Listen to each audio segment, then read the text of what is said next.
Brawlers, welcome back to Territorial IO. We are starting off today here in a 62-player free-for-all battle here in the Middle East. Full setting against humans is not allowed. We picked a lovely little spot for ourselves up in the top right. I have a lot of success with this spot. This is by far my favorite spot. I know a lot of people have success in the bottom left, but personally, this is kind of the go-all good spot for me. I feel like I can control my borders a lot better and have a lot more success in the late game. And as we get going, hey, a little PSA for you guys. Did you know the new Last of Us episode just dropped? Yeah, I didn't either, but I'm guessing because of the Super Bowl, the American Super Bowl on Sunday, that they dropped it today or Friday. So, oh my gosh, check that out if you haven't watched it. I'm a huge fan of the video game, and I'm loving what they're doing with the series. And this episode was, chef's kiss. But anyways, as we get going, player 198 is to our right. We have Dictator to the southwest. We have Sweden's dark side, to the direct west. So we'll continue on our pattern of just trying to push into player 198, rob of many good opportunities. But I do want to be careful here. I don't need to rush anything, and everyone else is kind of being a little bit on the cautious side, which allows me to kind of take that mentality as well. No need to rush into anything. I know Dictator took the crown away from us, and he is a little bit low on troops, but just with that border of player 198, we do need to play a little bit more cautiously than others. Now, we might have an advantage in the late game, but for right now, it definitely is a weakness. We need to be very strong for him to not want to attack us, because if he attacks us, others might join in. So we do end up relatively strong. We're in 4th place overall. And the Switzerland Empire is going into Mustafa, excuse me. Oh my gosh, my brain just melted there for a minute. And is going to get very big. I don't think Dictator's going to get too much of that land. No, he is not. Now, kind of looking around in our neighbors, Dictator is going to be a big concern. Sweden's dark side, I don't imagine will attack me just because of our borders. So we'll get truces out there with the boys. I will take a truce with Dictator. Sweden's dark side attacking right now is not a good move. We have a decent amount of troops. We have a little bit more than the crown. I'm going to try and jump in on this and raise my own profile up, because I'm all the way down in 11th place. And in fact, that's what we're able to do. Dictator falls to 2nd place. We jump up into 8th place, and we're just going to keep this attack up. And I think we might go into the next player over, as he only has 40,000. As player 19 does jump on that as well. Let's go ahead and join in. Yeah, okay, I was wanting to see if Dictator was going to go first, but he did not. That's perfectly fine. We'll get a little bit more land, and we'll be the sole border of player 19, and we will be touching borders with player 778 as well. Those two players I have no fear of at all. They do not have good borders on me. I don't feel like they're going to attack me. Now, Azerbaijan is asking me to attack Dictator. Let's get these truces out here. I have really no interest in attacking somebody that big this early. I kind of want to watch and see if anybody else is going to make a mistake. Player 198 still hasn't really done anything. He has about 198 troops. Player 778 is asking me to attack Dictator. That's kind of replacing one problem with a bigger problem. 778 would definitely get most of that land, and I am not a big fan of pushing into that. In fact, I think this is a great opportunity for us to get up to red interest and take out player 198 and just kind of, take out a threat before it becomes a threat, and, a thorn out of our side before we start engaging with another player, and then all of a sudden 198 starts attacking us, and then we have to deal with that. So we'll just slowly but surely take him out. I feel like we have plenty of troops to get this done. Yes, we are allowing Dictator to build up, but if he does attack me, then I do believe 778 is going to join in. So there is potential for alliances and a gang up opportunity. I actually feel like that would be a really bad move for Dictator to attack me. He might be much better off going into maybe like a Switzerland or something, but he's going to kind of play his cards close to his vest. Excuse me. Holy cow, it's been a long day. Brain is melting. We're all here together. But we'll be able to get down 198, and then maybe we can push into China. Why China is a better target for me is that it doesn't give any land to Dictator. So I could attack Switzerland Empire, but just based off my borders, I'm not going to get a lot. Now, I could not get a ton out of China, but I definitely will get more out of China. Yeah, Switzerland's attacking. And if I don't get the most out of China, then Dictator's immediately going to Switzerland. That doesn't change my plan. I'm still going to go into China. Keep trying to grab a little bit of land at a time. Dictator has about 32,000 pixels. We have about 29,000. So we're not that far behind. China does leave and becomes a bot. Great news for us. We'll be able to jump on this. If Dictator wants to keep going into Switzerland Empire, that's going to be perfectly fine with me. I have great borders on him, and I didn't have to do any of the work to get here. So we'll go ahead and start attacking him. And Gray Clouds, that's going to be a mystery for us of whether he's a friend or a foe. Normally, I'd love to push into him, but that is going to feed the crown land. Now, if the crown wants to go into him, I will do that. But for right now, let's just go ahead and accept this truce and just kind of wait around and see what develops for us. We don't need to be overly aggressive in this scenario. Dictator is still a crown, which means that nobody in the left has really taken control of the board, so we can afford to be patient here. My big fear is attacking Gray Clouds without Dictator. Yeah, nobody's big. Okay, 207 has gotten a little bit big. That's starting to consolidate a little bit. Dictator wants to go into Gray Clouds. Yeah, I'm actually a big fan of that. Let's go ahead and do that. Unless anybody want to attack Dictator, that might be a better play. 778's not giving me any indication. I'm going to go into Gray Clouds. This is decent for me. I can get a lot of India and potentially align Dictator in kind of the middle with a stronger me and potentially 778. Who knows what's going to kind of develop after this, but Gray Cloud's not that bad of an investment right now. Woody's very weak below him, and Third Reich is very weak below him. So all is looking good in the world for us. Now, turning on Dictator is going to be a big challenge. I don't know how much of this land he's going to get. Fortunately for us, there is no full sending, so we don't have to worry about, losing a lot of land or losing out on any opportunity from being overly aggressive.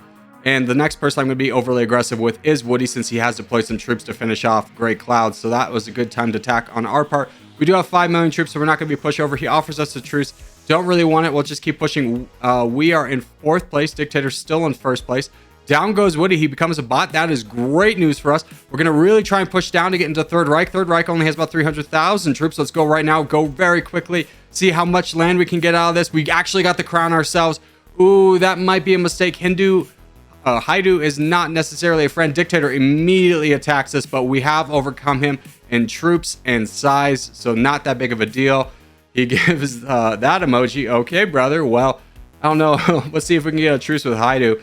778 still borders Dictator and has indicated in the past he wants to attack. We'll see how interested he is in now. 207 is starting to really consolidate the left part of the map. That is a little bit on the scary side.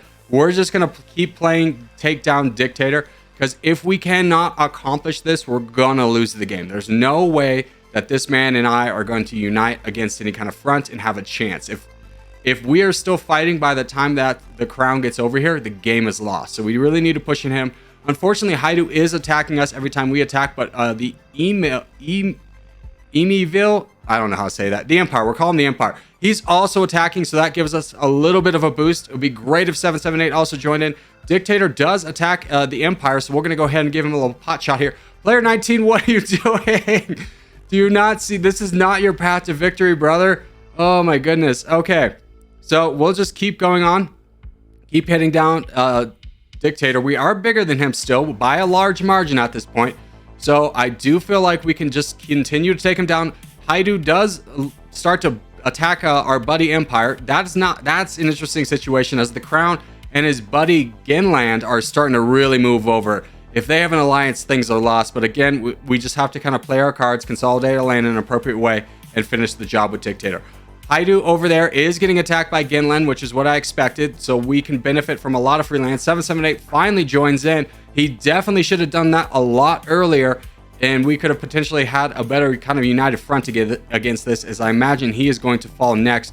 I don't know where I stand in this. I don't know how strong the truce with Genland and 207 is, but if it's not strong, we still have an opportunity. Down goes 778 like we projected. We'll go ahead and take out Haidu down there. And ooh, things are looking very interesting, that's for sure. I'm just gonna play a small kind of, don't notice me. Genland takes the crown away. That could be a big development. How strong is 207 in his truce? Are they gonna just go 1-2? Genland offers me a truce. 207 has attacked me. I will definitely take that truce. Genland, oh yes, exactly. Genland wants to attack 207. Absolutely, brother. Go in on it. Now here's my little sneaky strat. I'm not gonna help. I'm going to let this play out there very close. There's no need for me to pick a side yet, especially when I'm so weak on troops. I'm just going to continue to build up and wait for a good moment to strike. I think the yellow player is doing the same, and we could really wreak havoc here. Completely turn the game around and, just really throw a monkey wrench in both these guys' plans. But again, have to be patient, have to play this right. Yes, we're going down below 1% interest. Perfectly fine. I'll set on max cap if that's what it takes. Look at these two. They're just fighting back and forth. That's exactly what we want. We don't need to be the center of attention. We can just be a small fly on the wall. Neither of them will have the troops to attack me. They can't do anything against me, because if they start attacking me, the other one's going to get a bigger advantage on the other one. So perfectly fine sitting back here. There's no full sending, so we don't have to worry about that. The yellow player has started attacking Ginland. He's starting to get a little bit frustrated. It might be time to attack. Here's my plan. We're going to attack 207, push him off our continent or our side of the map so that he has to boat back into us. That is the golden strategy we're going to go with. And if we're able to accomplish this, then we might be able to turn on Ginland and kind of keep working on an isolated 1v1. This is a bit of a risk here. It's going to depend on where the borders lie. If it's a narrow passage, that's going to be really tough to defend against 207's boats.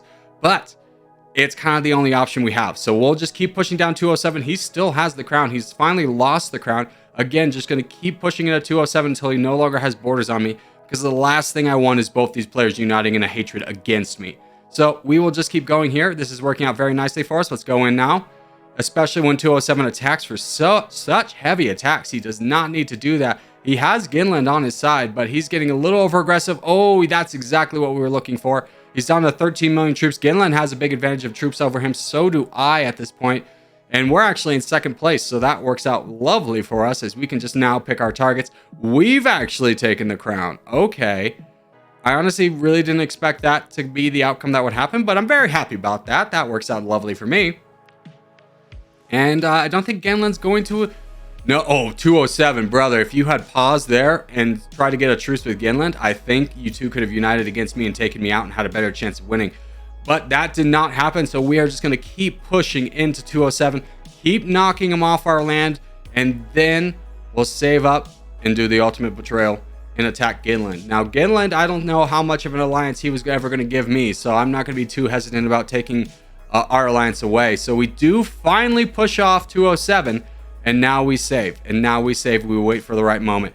207 is on the back burner. Ginland might get a little bit aggressive here, but we are at red interest, and yeah, he is getting very aggressive, and there's a big attack for a lot of land. The yellow player, now this is all honestly going to hinge on the yellow player and what he does. We really need to manage our borders effectively and hope the truce with the yellow player holds. If it does not, we've lost the game. But if we don't try, we've lost it anyway. So this is our best bet that we're going to have. We're going to keep an eye out for 207's boats, and if he does anything, we need to repel him instantly. That is priority number one. Knocking down Ginland is working out very effectively for us. Here comes a boat right now. Let's get ready to defend it. And there we go. Okay. So in case you don't know, you don't actually have to wait until there's land on your borders to take it to attack. You can always attack on the enemy person's borders. There we go. And, missed it. Okay, we'll knock him off.